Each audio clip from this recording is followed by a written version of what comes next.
Nada, no quiero que por ahí.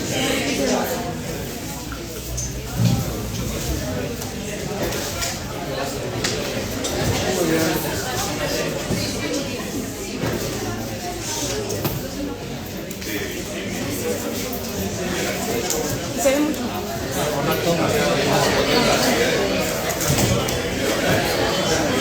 Bueno, buenas tardes a todos. Vamos a dar por inicio la jornada con el profesor. Buenas tardes estudiantes, egresados, docentes y público en general. Soy Andrés González, estudiante de Relaciones Internacionales, secretario electo del Centro de Estudiantes de RI, y es un gusto para mí estar compartiendo este espacio con todos ustedes. Para dar comienzo a la jornada del día de hoy sobre el conflicto Israel-Hamás y cómo afecta este al nivel geopolítico, le cedemos la palabra al licenciado en Relaciones Internacionales Ricardo Barbosa, docente de Teoría 2, Estados Unidos, América Latina en una relación asimétrica y docente de Introducción a la Geopolítica. Les recuerdo lo posible silenciar sus dispositivos para no interrumpir la charla. Muchas gracias. ¿Cómo me escuchan del fondo? ¿Bien? Perfecto, mejor. Entonces vamos a eliminar el micrófono. Primero agradecerles a todos los presentes, agradecerle a la gente que peina canas como yo, que va a ser un desafío hablar con ellos, espero no defraudarlos en esta charla, agradecerle a los estudiantes que fueron estudiantes míos, los que son, que se ven que están buscando algún puntito más, porque tengo que corregir los parciales ahora en estos días, y al público en general. Y lo principal es que esta charla, que gracias al centro que me llamó para hacer esta charla, le dije que sí, y para mí es importante porque implica hablar de un tema muy delicado, muy actual, y que entiendo que se debe tratar con mucho respeto. Y para poder reflejar el respeto que se debe tratar este tema, lo primero que se debe es no politizarlo. Segundo, no ideologizarlo. Y tercero, no poner partes personales en el tema. Porque por este conflicto hay gente que ha sufrido, hay gente que está sufriendo y hay gente que va a sufrir. Lo otro, nosotros como estudiantes de una ciencia no exacta, ¿y a qué me refiero con esto? Si yo agarro el micrófono y lo tiro para arriba, saben que va a caer, y los que les guste la matemática o la física, saben que va a caer a 9,8 metros por segundo, que es la velocidad que cae cualquier objeto hacia la Tierra por la ley de gravedad. ¿Cuál es el problema que tenemos con lo que nosotros trabajamos y tratamos de analizar? Podemos poner un montón de factores matemáticos muy exactos, pero va a llegar un momento que tenemos que agregar el factor humano. Y el factor humano no es medible. Y al no ser medible, toda la ecuación no va a ser exacta. Va a cambiar, va a variar según qué carga le pongamos a ese ser humano para analizar ese evento en ese momento. Entonces, nosotros tenemos un conflicto muy antiguo, que saben que hay un montón de publicaciones, que hay un montón de análisis para poder leer, y los que estamos vinculados a las relaciones internacionales o a la geopolítica, manejamos determinados elementos básicos. Es el territorio, es la población, es la historia, porque la historia es el único elemento que tenemos donde el ser humano, en situaciones similares, aunque esté en épocas diferentes, tiende a comportarse en forma similar. Entonces es el único referente que podemos traer para tratar de entender lo que sucede y no ser futurólogos, porque estas ciencias, relaciones internacionales, o ciencia política, o geopolítica, no manejan el futuro. Lo que hacen es analizar los eventos y las posibles consecuencias de los eventos. O sea que va a haber muchos escenarios posibles. Solamente los hechos, la fuerza de los hechos y la verdad de los hechos es lo que nos va a determinar qué es lo que está sucediendo. Como le decía, hay muchísimas publicaciones de lo que es el conflicto que se arrastra desde hace mucho tiempo. Entonces, vamos a empezar con algo muy elemental. 2000 años antes de Cristo. Existía en ese momento el reino de Israel, formado por las 14 tribus. Hay una tribu de negros israelíes que tienen miles de problemas al día de hoy porque no los consideran como israelíes y son una de las 14 tribus que fundaron el reino de David y el reino de Israel. Pero también no nos tenemos que olvidar de que hubo un imperio romano. Lo sintetizamos, acá ya está dividido entre Oriente y entre Occidente. Pero ese imperio romano ocupó parte del territorio que vamos a hablar. Y fue el que originó el famoso Éxodo, y fue el que originó el cambio de nombre de las ciudades, y fue el que originó el cambio del nombre de Galilea a Palestina. ¿Por qué? Porque un emperador romano los quería hacer desaparecer. Sencillamente por eso. Entonces, tenemos también el Imperio Otomano, que es el que está pintado en color verde. Y el Imperio Otomano le dio 300 años de tranquilidad a la zona. En una zona que convivía palestinos, judíos, católicos, ortodoxos, drusos, hititas, vivían un montón de congregaciones políticas y religiosas de distintos orígenes, pero todos bajo una misma autoridad. Entonces, una de las cosas que vamos a tratar de charlar hoy es el concepto del poder y el concepto de la estrategia. Porque la estrategia nos va a poder ver hacia futuro qué es lo que se busca. Y el poder es la definición tan sencilla de ciencia política, que poder es hacerle hacer a alguien lo que yo quiero. ¿Explicarse? Con lograr eso ya alcanza. Entonces tenemos el gran evento, ya nos venimos rápidamente para el siglo XX, Primera Guerra Mundial. Y lo que era el Imperio Turco, que está acá, y esta es la zona donde vamos a hablar, estuvo aliado con Alemania y pierde la Primera Guerra Mundial. Por eso es que hay grandes migraciones de toda esta zona hacia Alemania, porque Alemania fue la que hizo la primera mezquita en Europa. Alemania reclutó árabes para enfrentarse a los británicos. Para los que les guste un poco la historia, Lawrence de Arabia, británico, que se mimetizó con los árabes, movilizó a todos los árabes del norte de África, de esa parte, para enfrentarse a los turcos.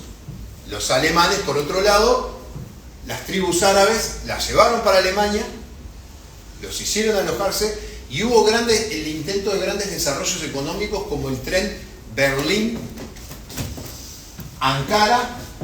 Está acá, por acá, perdón, se me fue, acá. Berlín-Ankara y de Ankara a Bagdad. En eso que deben haber estudiado, que fue el reparto de África y lo que quedaba de Oriente en el siglo XIX, que Alemania llega tarde por su unificación en 1875. De ahí es la gran influencia del mundo árabe al día de hoy en las migraciones para Alemania. Y yo siempre recomiendo películas. Busquen una película que se llama Ha vuelto. Hitler se levanta al día de hoy, humeando, y sale a caminar por la Alemania de hoy. Y es una película hecha sin guión.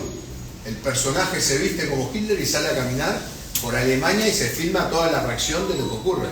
Se las recomiendo para que vean y vean la reacción con el mundo árabe. Entonces, tenemos una de las grandes consecuencias de esta primera guerra, los acuerdos Sykes-Picot. ¿Qué son esos acuerdos? Vamos a sintetizarlos.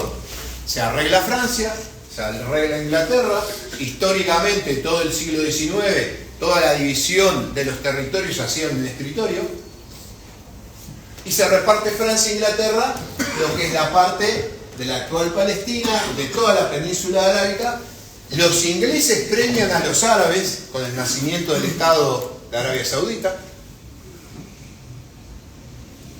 con el nacimiento de Jordania.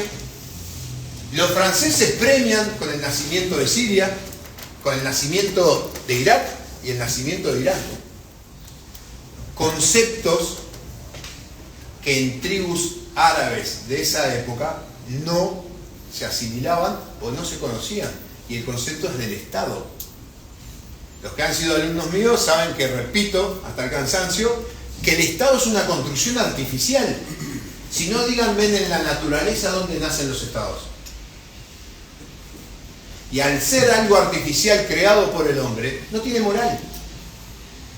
No es ni moral ni moral, es amoral. Todas las decisiones se van a basar en el interés del Estado. Desde ayudar a alguien hasta eliminar a alguien. Todo eso corre por cuenta del Estado. De algo artificial creado que tiene que venir acompañado de algo artificial también creado, que son los acuerdos entre sociedades para establecer los límites. Porque un límite, como lo conocemos, es un acuerdo entre una sociedad y la otra. Nosotros, recién en 1856, nos pusimos a revisar y a hacer los límites de Uruguay. ¿Cómo arreglamos? Nos juntamos con los brasileños y dijimos, mirá, llegamos hasta acá, acá es el chui, ahí tu chui, ahí mi chui, te compro garoto, me compras lo que quieras acá, y ahí intercambiamos. Pero llegamos hasta acá. Esos son acuerdos. Y esos acuerdos acá no se establecieron, se dibujaron. Ustedes pueden ir algo, a ver si acá aparece, no, acá no aparece justo el límite. Pero en las cartas de los mapas africanos, o en las mismas acá en los dientes, ustedes vieron que la naturaleza tiene un don matemático increíble, porque hace ángulos de 90, de 45 grados para los límites, que son increíbles. Donde históricamente los grupos humanos establecieron límites para la caza y la pesca y después para poder ejercer el poder, límites naturales, río Uruguay.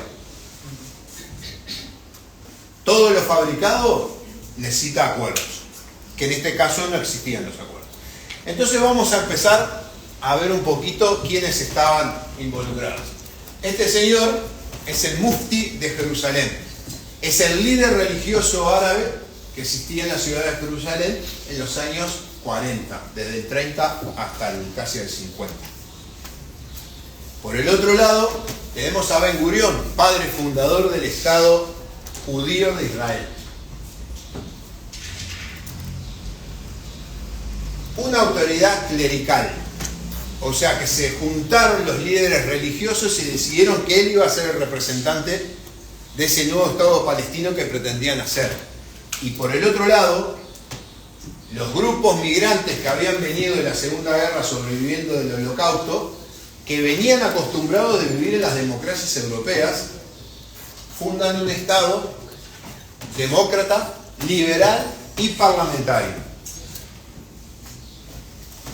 La foto que aparece abajo, el mufti de Israel, está reunido con Hitler. Por esa consecuencia que yo les había dicho de la Primera Guerra Mundial, que se dio en la Segunda Guerra Mundial, que se buscó el apoyo a Alemania y tribus árabes combatieron a los ingleses y a los franceses dentro del territorio de palestino. Por el otro lado, Ben Gurión formó grupos de guerrillas que combatieron a los británicos durante 2 años hasta que los mismos se retiraron de Palestina. Las dos lógicas estaban funcionando de la búsqueda de solución a través de las armas. Y acá viene para mí lo que sería el gran error estratégico que hoy está pagando la autoridad palestina. No reconoce el mandato de Naciones Unidas para formar el Estado palestino y el Estado israelí sí lo reconoce. ¿Por qué digo que es un error estratégico? Si ellos hubieran reconocido el mandato, hubieran tenido un territorio, un Estado palestino dentro de esa área y hubiera habido otro Estado israelí dentro de esa área y hubiera habido una guerra entre los dos Estados. Si hay una guerra entre los dos Estados, después puede haber otro tipo de reclamaciones. Al no reconocer la formación del Estado, los que son estudiantes saben que en el derecho internacional los Estados, para poder existir como Estado, deben ser reconocidos internacionalmente por sus pares. No hay Estado, sí hay Estado. Este mismo error es el que cometió Taiwán cuando lo desplazan del Consejo de Seguridad. Cuando lo desplazan del Consejo de Seguridad en los años 70 a Taiwán, le ofrecen tener una silla en la Asamblea General como país. Y Taiwán dice que no, y se retira. Resultado, hoy Taiwán no puede ser un país. Entonces, si fuera invadido por China, no está invadiendo un país, está invadiendo una parte del territorio chino. Derecho internacional. Nos guste o no nos guste. Cuando nos sirve, nos sirve. Cuando nos sirve, lo tenemos que aceptar también. Entonces, el error estratégico, desde mi punto de vista, fue no reconocer el mandato de Naciones Unidas. Que ahora lo vamos a ver. Esta imagen, ustedes pueden ver en color, sería un celeste, sería el territorio de Israel. En color rojo sería el Estado palestino y acá la capital. Esto era, Naciones Unidas manda una comisión, la comisión estudia el problema que se estaba dando y resuelve esto. Esa comisión lleva a votación en la Asamblea General, que no es la de ahora de 200 países, eran 50, 60 países, no eran más. 33 votan a favor, 13 votan en contra y 10 se abstienen. Sale la resolución a favor, nace el Estado de Israel y no nace el Estado de Palestina porque las autoridades palestinas no reconocen. Y se va a la guerra, ya inmediatamente. En la segunda imagen, en el 48, las líneas verdes son los avances de Cisjordania, de Egipto, de Líbano y de Siria. Para fines del 48, junio, noviembre y enero del 49, las fuerzas israelíes repelen los ataques y ganan todo el territorio que ya tenían asignado, más una parte. Cisjordania queda para Jordania, la franja de Gaza queda para Egipto y en el norte recuperan toda esa parte. O sea, prácticamente el Estado palestino desaparece porque lo ocupó el Estado de Israel, el Estado egipcio y el Estado de la actual Jordania.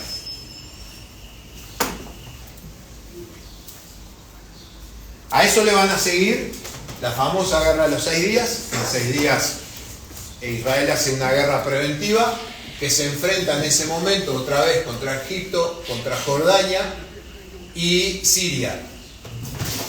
Gana el Sinaí, gana lo que es la actual hoy Cisjordania y gana los Altos de Golán.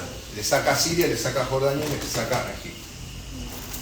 Después de eso va a venir en el 73 la guerra Yom Kippur, con todo el problema del efecto del petróleo y todo ese tipo de cosas que son para otro tema, que básicamente el acuerdo al que termina la guerra es que Israel le devuelve al Sinaí a Egipto y lo saca del problema económico que tenía, porque toda esta zona es de pozos petroleros, y firma un acuerdo de paz, porque en ese momento el ejército israelí estaba yendo directo al Cairo, a tomar el Cairo.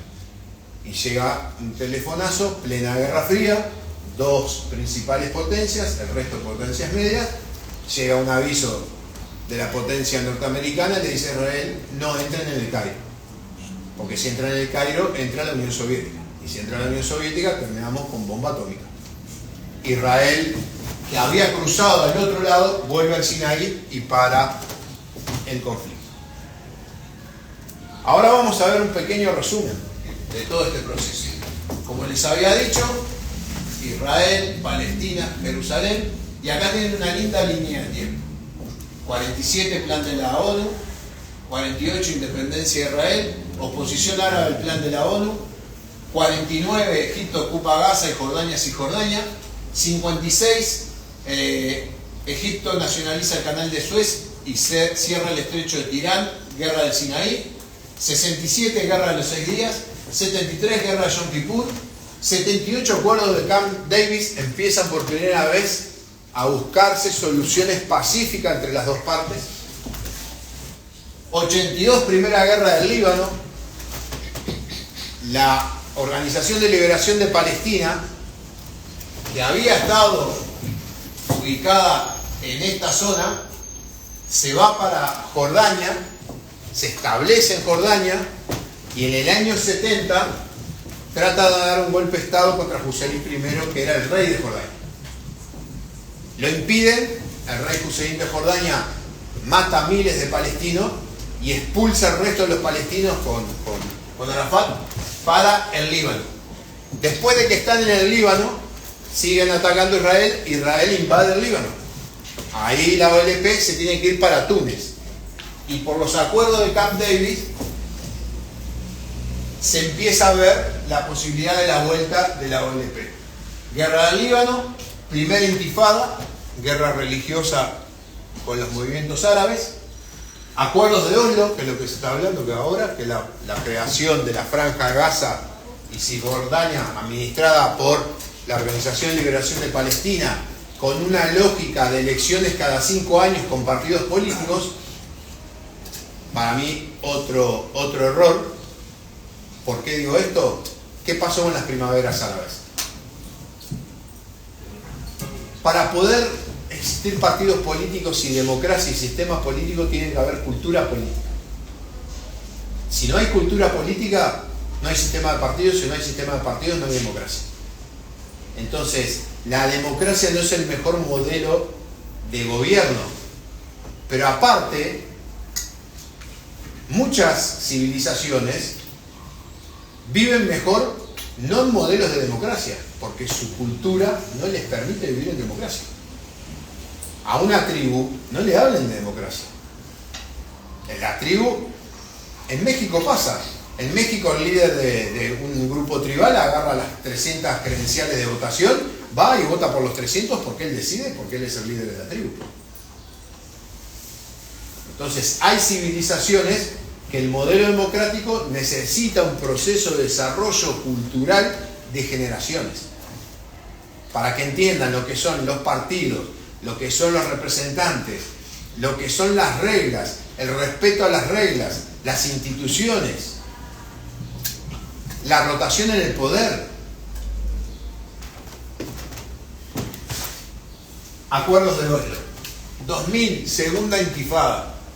La segunda intifada se produce porque el general Ariel Sharon va a al grupo de Jerusalén, están todas las mezquitas en una plataforma, y él va a ese lugar sabiendo que va a provocar al mundo árabe. Resultado de eso, terminar en una guerra, lo que se llamó la segunda intifada y retirada de Israel del Líbano. 2005 se retira de Gaza bajo la expectativa de que la administración va a ser por el grupo palestino, que se va a autogobernar Gaza, que va a haber elecciones, que va a haber todo el proceso que se estaba dando en Cisjordania, y el Estado de Israel se retira completamente. 2004. 2006, segunda guerra del Líbano, está contra un grupo nuevo que nace, que es Hezbollah, creado por Irán, que se establece en el sur del Líbano, y es un grupo militar y político más fuerte que Hamas, y que tiene representación parlamentaria en el Parlamento libanés. Hezbollah es Líbano, está fuera del problema. A ver, ¿en qué sentido está fuera del problema? No está dentro del Estado de Israel. Hay una frontera, Líbano, y es un problema de Líbano. 2008, la operación Plomo Fundido sobre Gaza. Esa operación fue financiada por las casas árabes, salió alrededor de 1.200 millones de dólares, y en 3 meses el Estado de Israel con el ejército destruyó todos los túneles de comunicación que había para abastecimiento de armas que venían de la parte de Egipto. 2014, otro problema que lo vamos a ver más adelante. Otra vez el Estado de Israel se proclama la nación judía. Ahora después más adelante lo vamos a ver en una diapositiva. Y en el 2018 Estados Unidos traslada su embajada a Jerusalén, que Naciones Unidas había declarado que Jerusalén era la capital de los 2 estados. Y uno de los requisitos a nivel internacional era que no hubiera embajadas en la capital, para no crear una fuente de discordia. Entonces, el acuerdo Camp David, de los 3 participantes, 2 los asesinaron y uno está vivo, Clinton. el presidente de Israel, lo asesina un radical israelí. Yasser Arafat lo asesinan, lo envenenan, todavía no se sabe quién, si fue por polonio o fue con arsénico, si fue por gente propia de él o gente que quería eliminar los procesos de paz o gente vinculada al Estado de Israel, no se sabe, se sabe que murió envenenado. Y este es el mapa, para que puedan ver un poco, de lo que es la famosa Cisjordania, que no tiene nada que ver con la Franja de Gaza. No hay barreras, hay puestos de control, en algunos lugares sí hay barreras, en la mayoría no, y los que ven que los puntitos que están en el medio son ciudades palestinas, pueblos palestinos, y acá es donde se está dando la ubicación de los nuevos kibbutz, que por la ley israelí, cuando se instala un kibbutz, el ejército lo tiene que proteger, un kibbutz o una casa o lo que sea. Y últimamente con este gobierno lo que se ha visto es propiciar la ocupación de lugares y después de establecer el lugar el ejército está obligado a protegerlo. Todos esos procesos que llevó a esto. El acuerdo, este es el secretario de Estado, Kerry, el líder actual de la Organización de Liberación de Palestina, y coincidentemente es el actual primer ministro Netanyahu, que ya estuvo anteriormente. Entonces, los acuerdos de paz que se habían establecido empiezan a naufragar.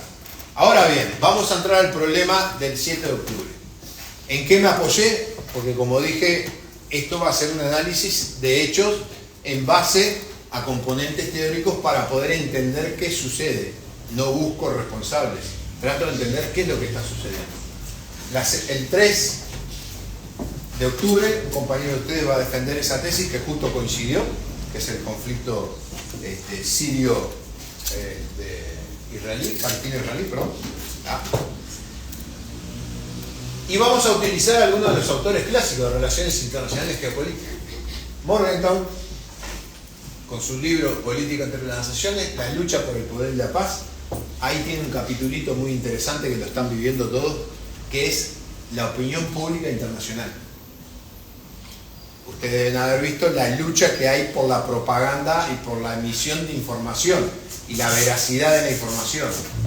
Morgenthau lo tiene en un capítulo que es clave para el realismo en las relaciones internacionales.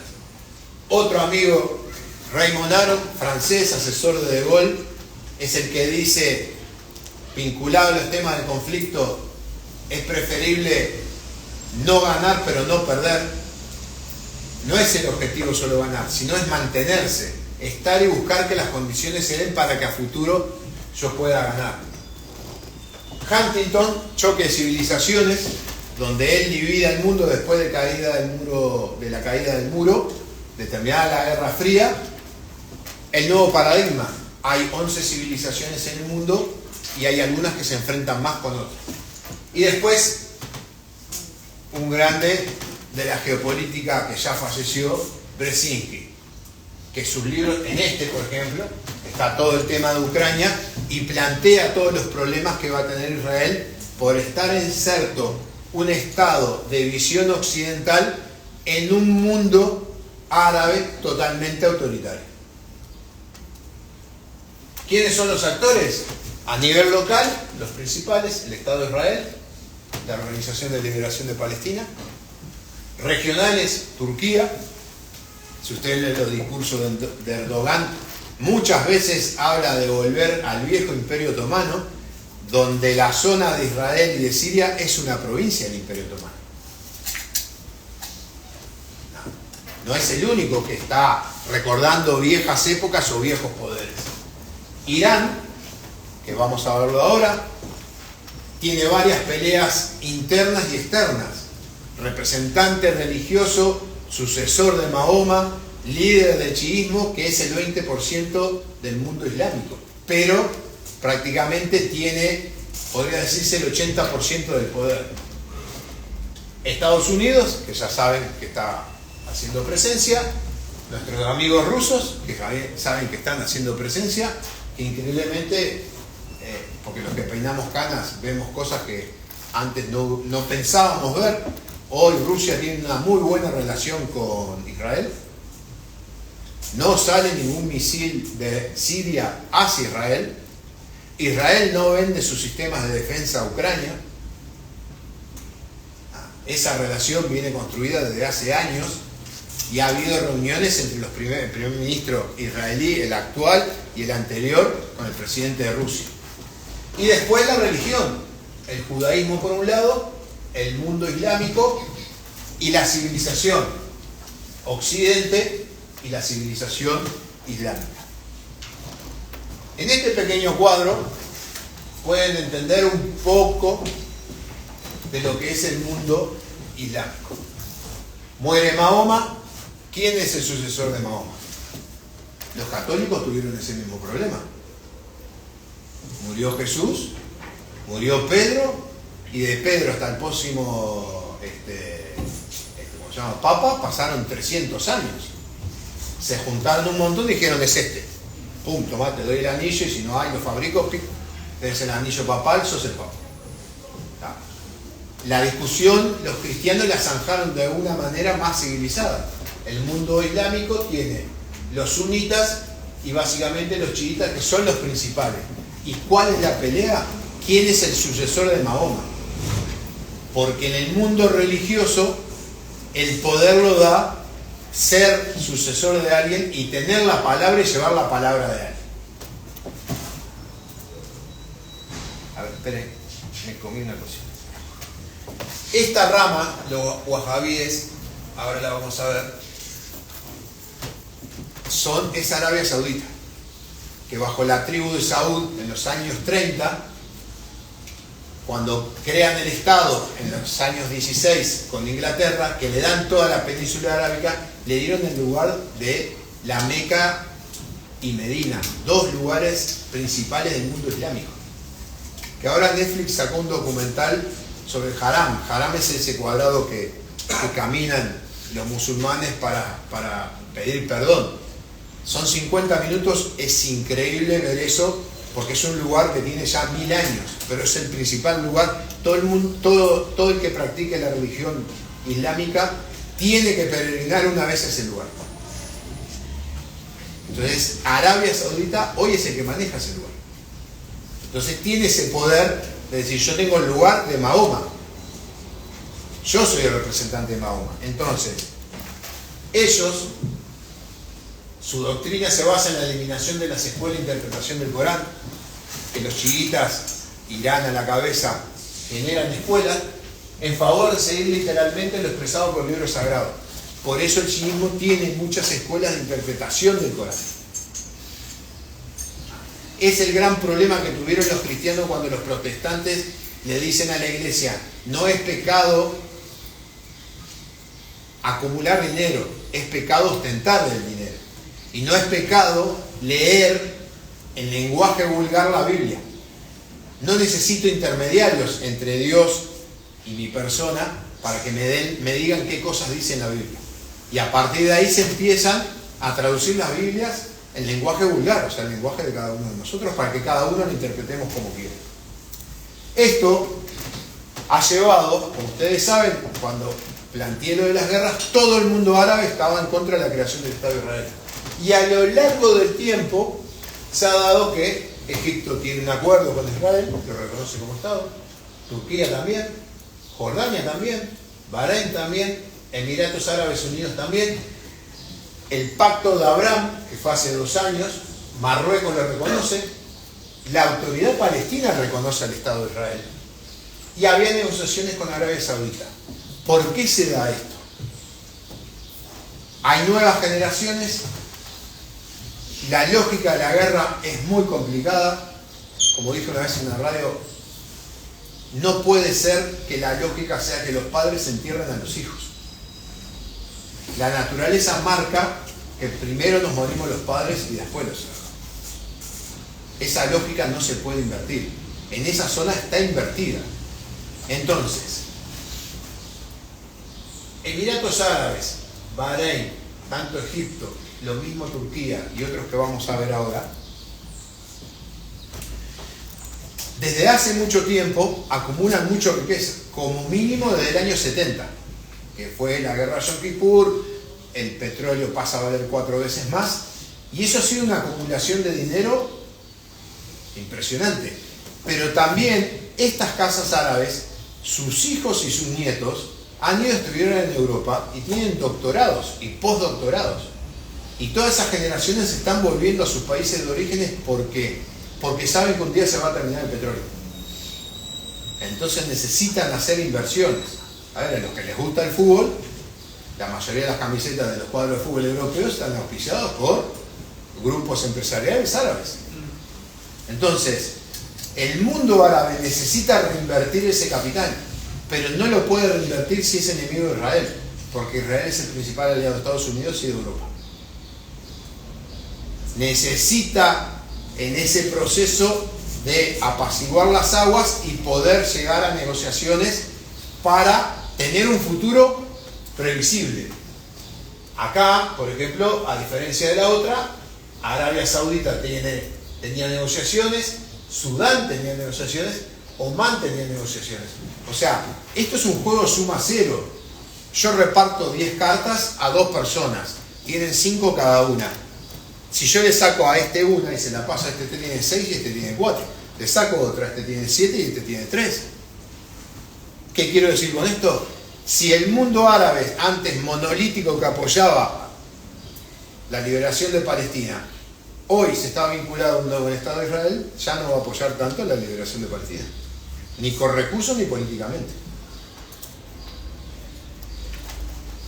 En África se está dando el mismo fenómeno, por traer otro ejemplo. Como ustedes pueden ver, hay mucho enrayado que son países que antiguamente no se vinculaban con Israel. Hoy sí se están vinculando. Y esta es una encuesta de la Unión Europea muy buena del año 2021. La franja verde lo que dice es que el problema palestino es responsabilidad del mundo árabe.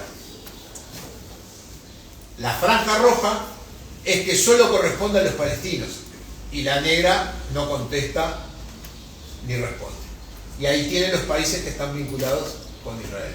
Ahora fíjense, en el mundo palestino el 66% considera que solo es responsabilidad de los árabes, pero hay casi un 30% que dice que es solo problema de los palestinos. Y en los países más alejados como Argelia, el 94% dice que es problema de los árabes y solo un 3% que es problema de los palestinos. ¿Cuál es el problema? Tienen generaciones y generaciones siendo educados de que el Estado de Israel tiene que desaparecer. Que nace en una lógica de Guerra Fría, donde la Unión Soviética vota a favor de la creación del Estado de Israel. ¿Por qué? No es porque tenga afinidad en ese momento, porque los que leen un poco de historia saben que la Unión Soviética y el imperio del zar persiguió a los judíos por toda Rusia, los expulsó y hizo todo lo que pudo. Pero en la lógica de intereses de Guerra Fría, si votaban la creación del Estado de Israel, Inglaterra se iba del Medio Oriente. Y la Unión Soviética estaba confiada en que con sus vínculos con el mundo árabe, que había creado post Segunda Guerra Mundial, iba a poder ocupar ese espacio. Y a través de una guerra iba a poder hacer desaparecer el Estado de Israel, que había votado para crearlo. Y ahora viene uno de los dilemas del Estado de Israel, lo que se llama el trilema de Israel. El Estado de Israel ¿es un Estado o es una nación? La nación sabe que tiene valores culturales, el Estado no. ¿Qué Estado es? ¿Es un Estado judío o un Estado israelí? Porque si es un Estado judío, solo los que profesan la religión judía pueden pertenecer a ese Estado. Si es un Estado israelí, todo el que nace en el territorio de Israel es un habitante del Estado israelí. El 25% de los que habitan el Estado israelí actual son o palestinos, o católicos, o drusos, o gente que nace que no profesa ninguna religión, y algún grupito más que anda en la vuelta. Si el Estado-nación es judío, va a ser una democracia plena pero va a tener control de Palestina, porque no los van a considerar parte del Estado de Israel. Ni como los británicos cuando hicieron el Commonwealth, que les daban pasaporte, eran ciudadanos de segunda, pero podían ser ciudadanos británicos. Si Israel va a un Estado binacional, tiene que haber dos estados independientes, solución de dos estados y un sistema de apartheid. Y el Estado de Israel, hoy, al día de hoy, no va a aceptar de que haya otro Estado dentro del Estado. Porque implica que mi soberanía llega hasta donde puse la frontera y a partir de ahí ejerce otra soberanía. Vamos al evento del 7 de octubre. Acá tienen dos mapitas. La franja de Gaza son 40 kilómetros, 20 kilómetros y 7 kilómetros la zona menos ancha. Ahí la tienen, ahí tienen la zona de pesca que tienen permitida y ahí lo pueden ver ubicado dentro del Estado de Israel y acá está Cisjordania. En el 48, cuando Israel gana la guerra, desplaza a todos los palestinos que estaban ubicados en lo que va a ser el nuevo territorio israelí. Hay un éxodo de 800.000 palestinos, de los cuales 200.000 vienen acá. Hoy son 2 millones. Otro problema que tiene Israel es la tasa de natalidad, porque el mundo árabe anda entre 7 y 9 hijos por pareja, y las parejas israelíes están entre 1 y 2. Por eso está el problema de a quién le doy la nacionalidad para que pueda votar en un parlamento israelí que está dividido en mitades al día de hoy y que tiene representantes árabes y palestinos, cristianos y agnósticos. Pero, ¿qué pasaría a futuro si en 6 millones, los israelíes son 9 millones, 8 millones y poco? Fíjense, acá tienen dos. En el Líbano, de esos 800.000, 700.000 que expulsaron, 500.000 se fueron al Líbano. Hoy son 5 millones. Y los que están en Cisjordania son alrededor de 3, 4 millones. Como el voto es individual y cada voto vale 1, es el gran paradigma y el gran problema no solo del Estado de Israel, sino de Europa y de Estados Unidos. Quiénes votan y cómo deciden y cuáles son los orígenes de cada uno. Esto que van a ver, esta es la foto satelital. Con el tema de la guerra de Ucrania se ha popularizado mucho las fotos satelitales para buscar lo que llaman los puntos de calor. ¿Ven el humo ahí y los puntitos amarillos? Esos son puntos de calor. O sea, ahí hay algún problema, algo se prendió fuego, un atentado, una bomba o algo. Acá los tienen pasado en limpio. Y acá tienen lo que fue la operación del 7 de octubre. Romper el muro y avanzar hasta esta zona. Y acá tienen los lugares que atacaron, entre kibutz, puestos de control, bases militares y poblaciones locales que estaban cerca de la franja, aparte de la fiesta esa que había cerca ahí. Entonces, toda acción militar está ocasionada por una decisión política. Como puse ahí, y ahora me tengo que batir el parche porque Harari usó la misma frase en una entrevista que dio al País de Madrid, dijo esto: la guerra es la continuación de la política por otros medios, Clausewitz, 1832. ¿Qué quiere decir con esto? Hubo una decisión política y después hubo que pensar cómo llevarla a cabo.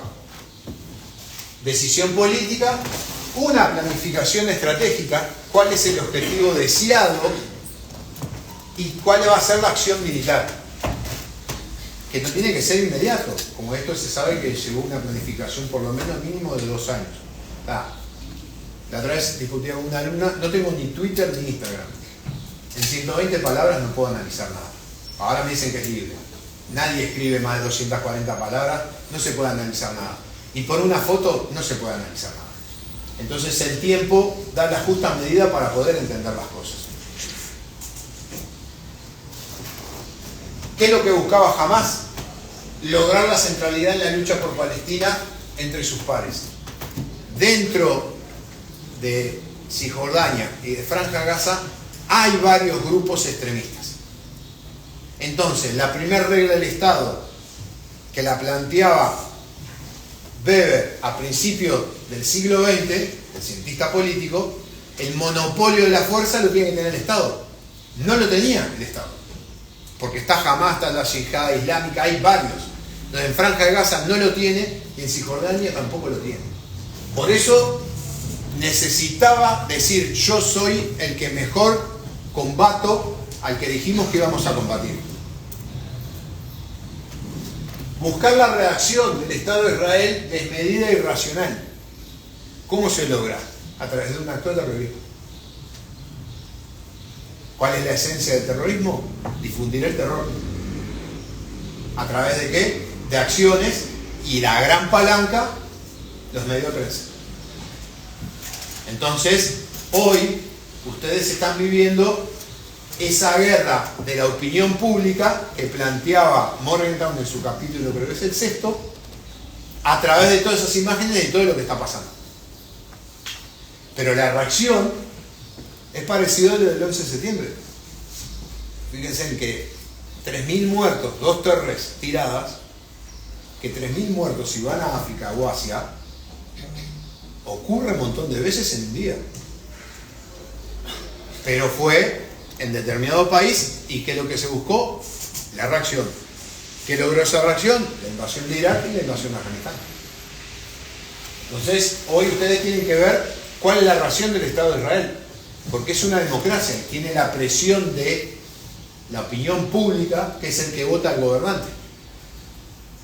Pero a su vez tiene que medir el gobernante su relación con todos esos vínculos que hablamos de los estados árabes.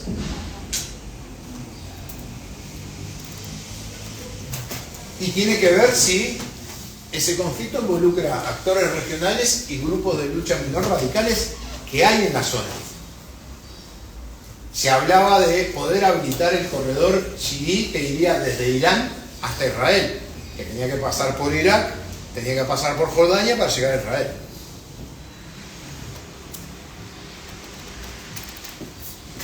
El gran objetivo estratégico: frenar el reconocimiento de las naciones árabes del Estado de Israel. Que si ustedes ven la prensa, ya se han frenado algunas cosas. Pero este es el gran objetivo estratégico, y ese, si quieren, es un objetivo operacional o táctico.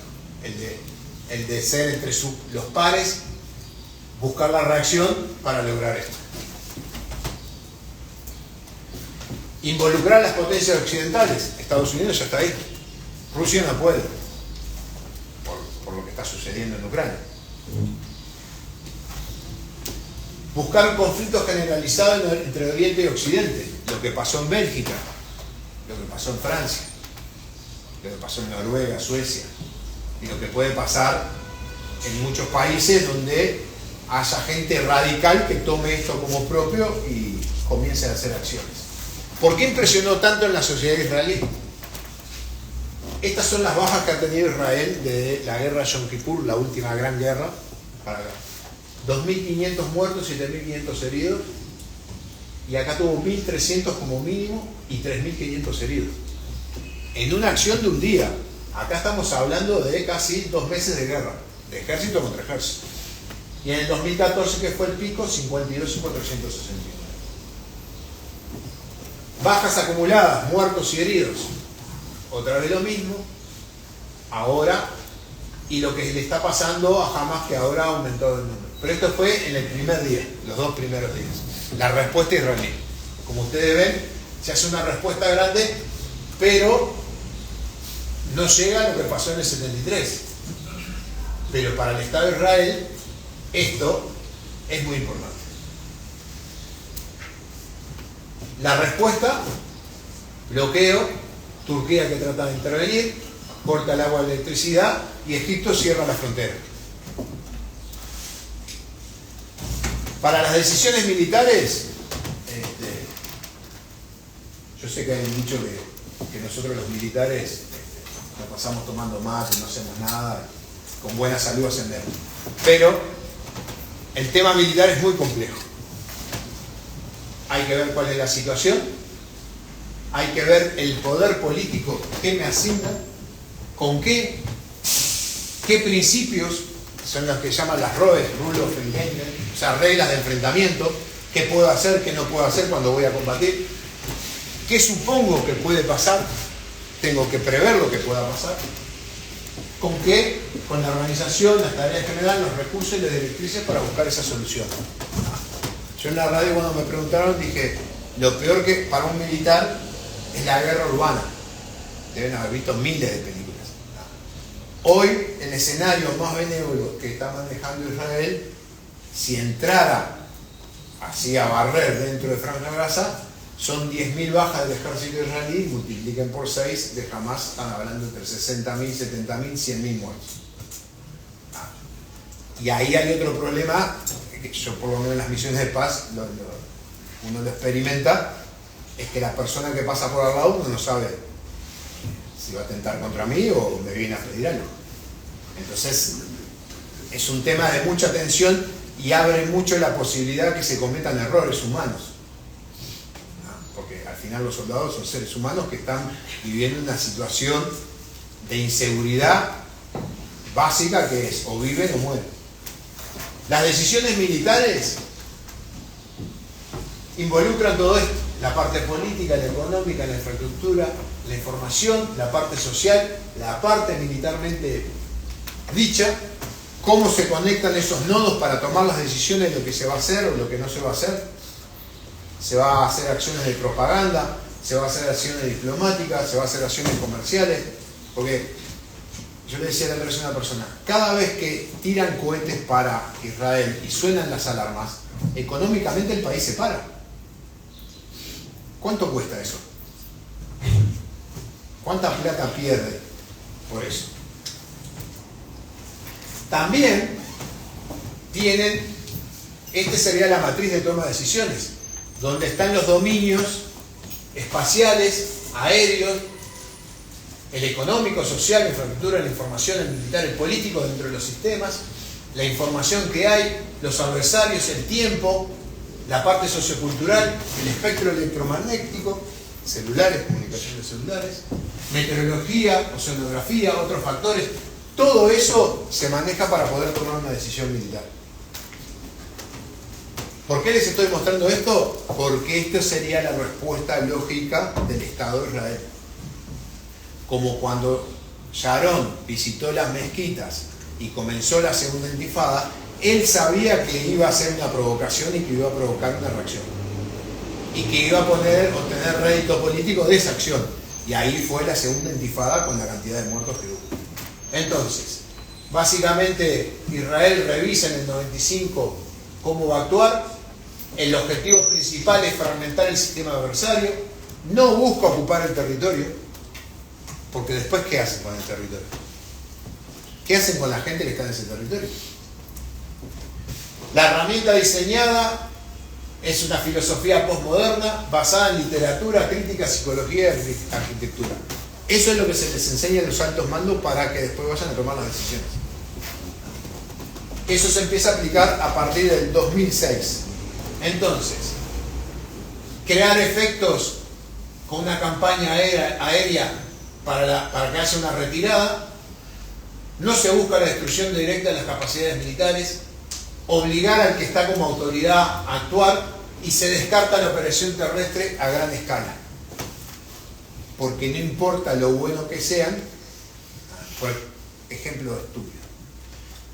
En 2006, el Estado judío, el ejército judío, cambió la táctica, que ahora se ve normal en todos lados, en vez de ir por las calles en las ciudades, van rompiendo con bloques las casas. Entonces se desplazan por adentro de las casas. Pero ¿qué pasa? Cuando uno llega a una casa puede haber una trampa, A ver, lo que nosotros no asimilamos es que del otro lado la cultura de la inmolación está bien vista, es reconocida y es premiada. Entonces, volar con el otro es algo bien visto, que para la cultura occidental no es. Esa es la asimetría que hay. Por eso es el problema de entrar. Ahora creo que en la prensa van a empezar a salir el famoso tractor que utilizan. Es una topadora blindada, grande como esta habitación, que la máquina arranca derecho y empieza a arrasar con todo. Arrasa edificios, casas, todo, y va abriendo una calle y por atrás va el ejército. La campaña político-informativa se dio cuenta el Estado de Israel que era deficiente esa campaña, ahora ustedes están viendo las consecuencias del cambio, y el Estado de Israel desde el 67 al día de hoy ha tenido que enfrentarse de distintas maneras. Hoy se enfrenta con cohetes de pequeño alcance, enterrados, guerra urbana y túneles. Se acabó aquello que era pistas de aeropuertos, tecnología, blindados, misiles de largo alcance, cohetes de largo alcance. Ahora todo es completamente diferente. Todos aprenden en la guerra, de un lado y del otro. Supuestamente el ejército de Israel va a ocupar la franja de Gaza la mitad. La información que tengo es que en realidad lo que van a hacer es acá, hay lo que se llama un wadi. Un wadi es un lecho de río seco que en la época de lluvia se inunda. La idea sería entrar ahí, abrir un corredor de 3 kilómetros, cortarlo, que quede el norte y el sur separado, y después ir ocupando el norte de a poco. Porque eso daría la posibilidad de que mucha gente se vaya. Y la gente que quede se va a considerar que es enemigo. Pero no implica un alto riesgo, porque la sociedad israelí hoy por hoy no soporta tener muchas bajas. Entonces ya murió un soldado israelí ayer. Tener 100 muertos, que es normal. A ver, en Ucrania el momento pico, que fue el año pasado, eran 150 muertos por bando, por día. Por eso los rusos hoy tienen casi 500.000 bajas entre muertos y heridos, y los ucranianos andan cerca de 250.000, 300.000. Sin contar población civil, ¿no? ¿Quiénes se van a enfrentar? Ejército israelí, color azul son los reservistas, color naranja ejército profesional, y alrededor de 18.000 de Hamas. ¿Cuáles han sido los efectos de ese día del 7 de octubre? Del centro Middle East, y ahí empieza a plantear, si Israel entra en Gaza, persigue a los dirigentes Hamas, la prioridad de Hezbollah sería abrir un segundo frente al norte y un tercer frente en Cisjordania. Al hacerlo traían milicias armadas de Irak y quizás de Yemen para reforzar sus fuerzas, lo que podría ampliar el alcance de las operaciones. O sea, la guerra deja de ser local a ser una guerra religiosa, donde hay que invocar a todos los de una religión para combatir al infiel, en este caso, el Estado de Israel. Las tratativas que estaban con Arabia Saudita se suspenden, que es uno de los principales. Y acá ustedes lo que tienen es lo que se llama la medialuna creciente chií. Toda esa línea verde, ahí hay grupos chiitas que responden a Irán, abastecidos por Irán. Acá en el sur, en Yemen, se están peleando ISIS, Estado Islámico, los rebeldes hutíes que son chiitas, el ejército de Arabia Saudita, el ejército local, están todos peleándose entre ahí, y hace 3 o 4 días, esta gente que ustedes la pueden ver muy modestamente vestida, a veces sin calzado, con unos calzaditos, unas chaquetitas livianitas, un fusilito ahí, pero tienen misiles antibuque y misiles balísticos que llegan a 1.300 kilómetros de alcance, comprados a los chinos. Y la verdad tiraron 2 y un crucero que estaba acá americano los pudo detener. Iban para el norte. ¿A dónde iba? Nadie sabe. Por eso la presencia del portaaviones. El portaaviones tiene una capacidad del portaaviones aproximadamente de 800 kilómetros a la redonda, detecta todo lo que se mueve. Como decía en la radio, el portaaviones no viene solo, el portaaviones es la cabeza de una flota. La flota que es 2 submarinos nucleares, buques logísticos, buques portahelicópteros, transporte de infantes de marina, destructores, cruceros y alguna cosita más, y 4 o 5 satélites que acompañan a la flota para detectar y darle información al que está, el almirante que está a cargo de todo eso. Y como ven, le da protección casi hasta la mitad de Irak. En la guerra de Irak 1, que fue acá en Irak, Irak lanzaba misiles contra el Estado de Israel, porque en la guerra de Irak 1 de Naciones Unidas, con Estados Unidos a la cabeza, el mundo árabe se alineó con Occidente. Si entraba el Estado de Israel, el mundo árabe se separaba. Israel recibió 4 o 5 misiles balísticos, no respondió y quedó tranquilo. Entonces ahora el objetivo sería el mismo. ¿Qué es Oriente? El que todos conocemos, pero todo esto también es parte de Oriente, porque profesan la misma religión, Afganistán y Pakistán también, y toda esta parte.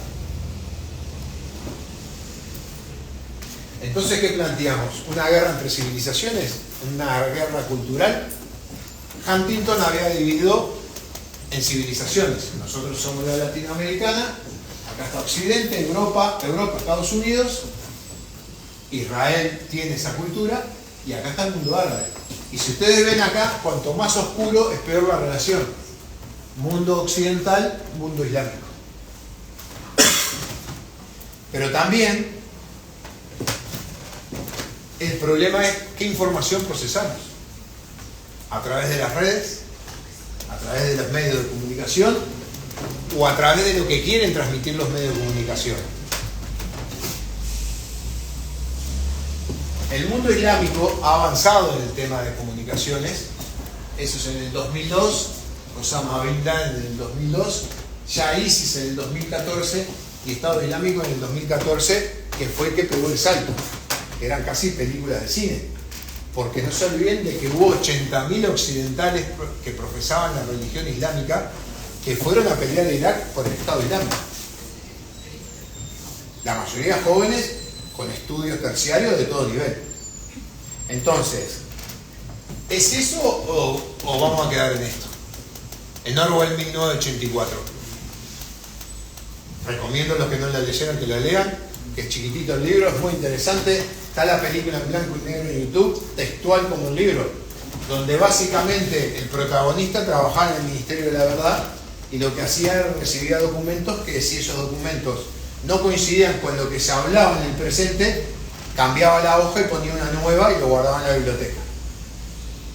Excelente libro de 1948. Entonces, ya vamos a ir terminando. La decisión del Estado de Israel. ¿Hay una decisión del presidente? Sí, o primer ministro. ¿Está la voluntad del pueblo? Sí. ¿Tienen estrategia militar? Sí. ¿Cuál es? Eliminar a Hamás, no al pueblo palestino, a Hamás. ¿Qué podría pasar? Si Israel entra con mucha violencia, peligra la supervivencia de Hamás y probablemente otros vayan a ayudarlo. Estados Unidos pretende disuadir a Irán y delimitar la intervención de la potencia regional, que quede localizado. Si ustedes van a la guerra de Siria, no se ha propagado por fuera de la frontera de Siria. Si van a la guerra de Ucrania, no se propagó por fuera de la frontera de Ucrania.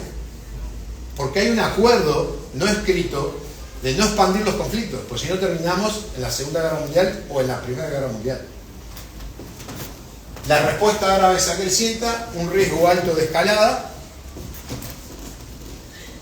Algunas conclusiones: falta una autoridad palestina, o sea que regule lo que sería el Estado palestino.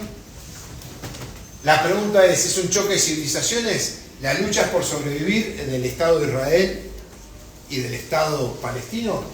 ¿La guerra es proxy? ¿Qué quiere decir guerra proxy? Es cuando otro combate en nombre de otro. O sea, jamás combate en nombre de Irán. El conflicto finalizaría con la desaparición de uno de los contendientes, por cómo están planteando las cosas. Entonces, mañana, ¿cuál es el mañana? Y mañana sería la visión estratégica. La visión estratégica es que ahora estamos en una guerra local, que puede pasar a ser local y religiosa, que puede ser una guerra civilizatoria de Occidente contra el Islam. ¿Y qué preguntas tienen? Respecto a las preguntas, dos consideraciones voy a ser muy sencillas. Si hacen preguntas, les pido que no hagan alegatos. Y segundo, no voy a responder ninguna pregunta que